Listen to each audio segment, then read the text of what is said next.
Hello, friends. So, something impossible just happened here, but that is not uncommon at the royal cottage that God chooses to dwell in. And so these chairs I have had for, gosh, since 2003 or 2004. And I loved their styling and I loved their harpbacks. And I thought they looked somewhat Arabian if you painted them right.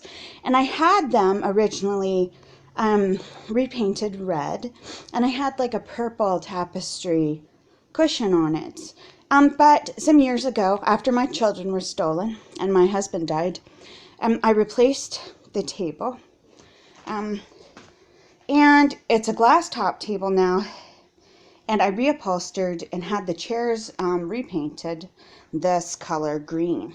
And they're reupholstered in a velvety cushion. Now, originally, I have to tell you how I got these chairs, which was when I was a single mother living in Plano, Texas, with my son, King Sebastian Ray.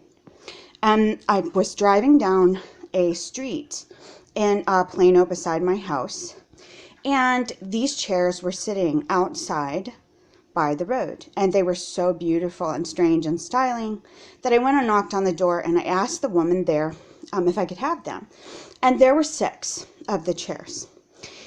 And I took them all thinking maybe one day I'll have a large family enough to fit the chairs. And they sat in my garage. My brother came and cut wooden seats for them. He said, not one of them is the same. I'm having to measure for the size of the posts because they're actual branches. And I'm having to make strange little carved edges on them and so on. Okay, so I had all 6 of them in my house. But after the children were taken and the beautiful table that my late husband Cliff built for me was taken from the house, I threw it away because I looked at it and I saw my children around it all the time and it hurt my heart. So I got rid of that table and replaced it with this table. And then I only kept 4 of the chairs. And these are the ones that are upholstered. But the other day I was talking to God and I said, what if the boys come home? Because you've said they will come home. So what if the boys come home? There's not enough chairs for them at all. And I threw away the other ones. And these 2. And so within the week, I walk outside my front yard and across the street, out here, I'll show you. It's a cat toy. There's a cat.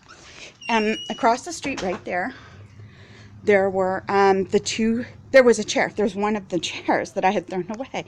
So I went and knocked on the door, and they hadn't reupholstered it. It was just still the wood. And I went and knocked on the door and I asked her, do you happen to have the other one? Because if you're throwing this one out, I'm missing them.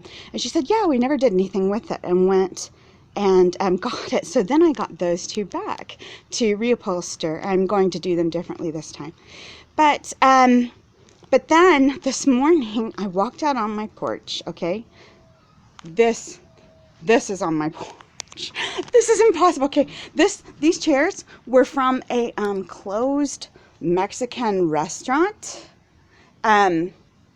long ago, and this is suddenly sitting on my porch along with other things. And my only friend who would do that, who's into antique shopping and so on, and maybe saw the chair and recognized it, I went and knocked on her door.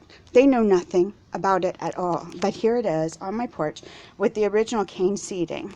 The ones that I had, the cane had worn, so it was replaced with wood, but this is the original styling of it and it's matching. So anyway, I thought that was tremendously exciting.